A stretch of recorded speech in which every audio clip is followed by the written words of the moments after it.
നമസ്കാരം.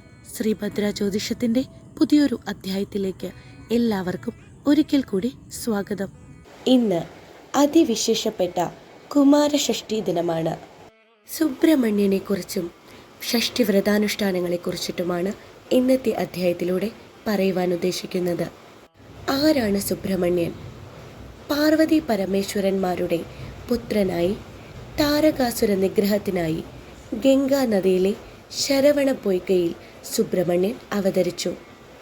7-ാം വയസ്സിൽ തന്നെ താരകാസുര നിഗ്രഹത്തിനായി സ്കന്ദനെ ബ്രഹ്മാദികൾ ദേവന്മാരുടെ സേനാധിപതിയായി വാഴിക്കുകയും ചെയ്തു. ഇന്ദ്രിയങ്ങളാകുന്ന സേനകളുടെ പതിയായിരിക്കുന്നത് കൊണ്ടും ദേവസേനാപതിയെന്നും സുബ്രഹ്മണ്യനെ വിളിക്കുന്നു. തുടർന്ന് സ്കന്ദൻ ഘോരയുദ്ധം ചെയ്ത് താരകാസുരനെയും സിംഹവക്രനെയും വധിച്ചു. അവരുടെ ജ്യേഷ്ഠനായ ശൂരപത്മാസുരനുമായി സ്കന്ദൻ അനേക കാലം യുദ്ധം ചെയ്തു. മായാവിയായ ശൂരപത്മാസുരൻ തൻ്റെ മായ കൊണ്ട് സ്കന്ദനെ മറച്ചു കളഞ്ഞു. ഇതു കണ്ട് ദേവന്മാരും പാർവതി ദേവിയും വളരെയധികം ദുഃഖിതരായി തീർന്നു. അവർ 6 ദിനങ്ങൾ കഠിനമായ വ്രതാനിഷ്ഠ അനുഷ്ഠിക്കുകയും അതിൻ്റെ ഫലമായി സ്കന്ദൻ ശൂരപത്മാസുരൻ്റെ മായ ഇല്ലാതാക്കി അവനെ വധിക്കുകയും ചെയ്തു. ഇതാണ് ഷഷ്ഠി വ്രതാനുഷ്ഠാനത്തിൻ്റെ പ്രാധാന്യം. ഭക്തപ്രിയനും അറുമുഖനുമായ സുബ്രഹ്മണ്യൻ്റെ പേരുകളിലും വൈവിധ്യമുണ്ട്. മുരുകൻ മനോഹരമായ രൂപസൗന്ദര്യത്തോടു കൂടിയവനും ഭക്തരിൽ മനമുരുകുന്നവനുമായതിനാലാണ് ഈ പേര് ലഭിച്ചത്. ബാഹുലയൻ എന്ന പേര് ലഭിച്ചത് അഗ്നിയിൽ നിന്നും ജനിച്ചതിനാലാണ്. വേൽ ആയുധമാക്കിയതിനാൽ വേലായുധനെന്നും, വേദശാസ്ത്ര പണ്ഡിതനും ബ്രഹ്മജ്ഞാനിയുമായതിനാൽ സുബ്രഹ്മണ്യനെന്നും, സദാ യൗവന രൂപമായതിനാൽ കുമാരനെന്നും, സോമനാഥനാകുന്ന ശ്രീ മഹാദേവന് പ്രണവമന്ത്രം ഉപദേശിച്ചു നൽകിയതിനാൽ സ്വാമിനാഥനെന്നും പേര് വന്നു. 6 മുഖങ്ങളോട് കൂടിയവനാകയാൽ ഷൺമുഖനെന്നും, 6 താമരപ്പൂക്കളായി ഗംഗയിലെ ശരവണ പൊയ്കയിൽ അവതരിക്കയാൽ ശരവണഭവൻ എന്നും, കാർത്തിക നക്ഷത്ര ദേവതകളായ 6 മാതാക്കൾ വളർത്തിയതിനാൽ കാർത്തികേയനെന്നും, ഗ്രഹനക്ഷത്രാദികളുടെ അധിപനായതിനാൽ താരക ബ്രഹ്മനെന്നും അറിയപ്പെടുന്നു. ഭക്തരുടെ സകല പാപങ്ങളും ഇല്ലാതാക്കുന്ന ഭക്തവത്സലനാണ് ശ്രീ സുബ്രഹ്മണ്യ സ്വാമി.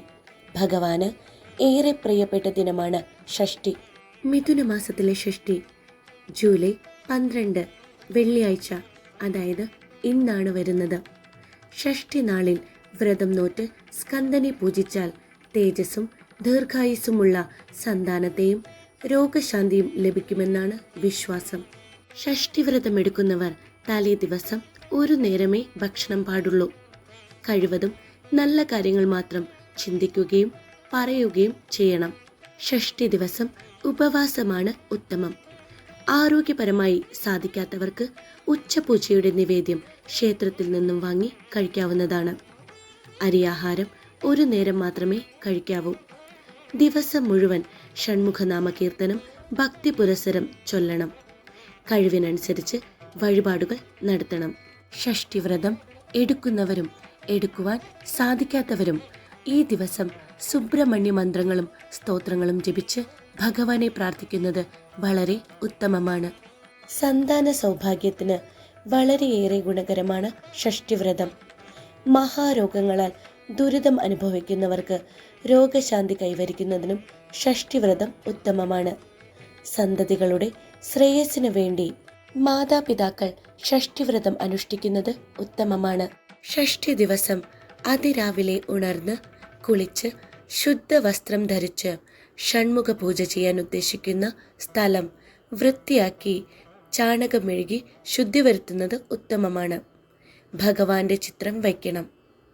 പുഷ്പങ്ങളും ദീപവും കർപ്പൂരവും കൊണ്ട് പൂജ ചെയ്ത് സ്കന്ദസ്തോത്രങ്ങൾ ഭക്തിപൂർവം ഉരുവിട്ട് പ്രാർത്ഥിക്കണം. സുബ്രഹ്മണ്യസ്വാമിയുടെ പ്രാർത്ഥന ചൊല്ലുകയും പുരാണ പാരായണം ചെയ്യുകയും വേണം. രാത്രി പൂജ ദർശിച്ച് വ്രതം പൂർത്തിയാക്കാം. ഷഷ്ഠി ദിവസങ്ങളിൽ മാത്രമായും ഷഷ്ഠി പൂർത്തിയാക്കുന്ന പോലെ 6 ദിവസം തുടർച്ചയായും ഈ വ്രതമെടുക്കാം. തികഞ്ഞ ശ്രദ്ധയോടും ഭക്തിയും ഈ വ്രതത്തിന് നിർബന്ധമാണ്. വ്രത ദിവസവും തലേ ദിവസവും പകലുറക്കം പാടില്ല. വെറും നിലത്ത് കിടക്കണം. ആഡംബരം പാടില്ല. ശ്രദ്ധയോടെ 6, 12, 18 തുടങ്ങി യഥാശക്തി ദിവസം വ്രതം പാലിക്കാം. ഷഷ്ഠി ദിവസം മുഴുവൻ ഷൺമുഖ നാമകീർത്തനം ഭക്തി പുരസരം ചൊല്ലുക. കഴിവിനനുസരിച്ച് വഴിപാട് നടത്തണം. പൊതുവെ സുബ്രഹ്മണ്യ പ്രീതികരമായ മന്ത്രങ്ങൾ 21 പ്രാവശ്യം വീതമാണ് ജപിക്കേണ്ടത്. സുബ്രഹ്മണ്യ സ്വാമിയുടെ മൂലമന്ത്രമായ ഓം വജത് ഭുവേ നമ, സുബ്രഹ്മണ്യാരായമായ ഓം ശരവണഭവ എന്നീ മന്ത്രങ്ങൾ സ്കന്ദഷഷ്ഠി ദിനത്തിൽ 108 തവണ ജപിക്കുന്നത് ശ്രേഷ്ഠമാണ്. രോഗദുരിതശാന്തിക്കായി ജപിക്കേണ്ട ഒരു മന്ത്രത്തെക്കുറിച്ചിട്ടാണ് ഇനി പറയാൻ പോകുന്നത്. മന്ത്രം ഇപ്രകാരമാണ്: ഓം അഗ്നികുമാര സംഭവായ അമൃതമയൂരവാഹനാരൂഢായ ശരവണ സംഭവ വല്ലീശ സുബ്രഹ്മണ്യായ നമ. മന്ത്രം ഒരിക്കൽ കൂടി ചൊല്ലാം.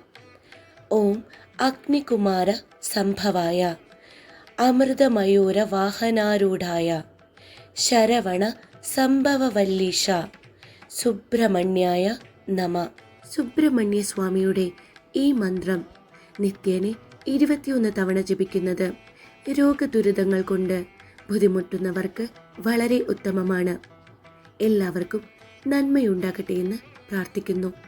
ജാതകം, മുഹൂർത്തം, വിവാഹപ്പൊരുത്തം, കവടി പ്രശ്നം, മറ്റു പരിഹാര കർമ്മങ്ങൾ തുടങ്ങിയ സേവനങ്ങൾക്കായി ചാനലിൽ കൊടുത്തിട്ടുള്ള നമ്പറിൽ കോൺടാക്റ്റ് ചെയ്യുകയോ വാട്സപ്പ് നമ്പറിൽ മെസ്സേജ് ചെയ്യുകയോ ചെയ്യുക.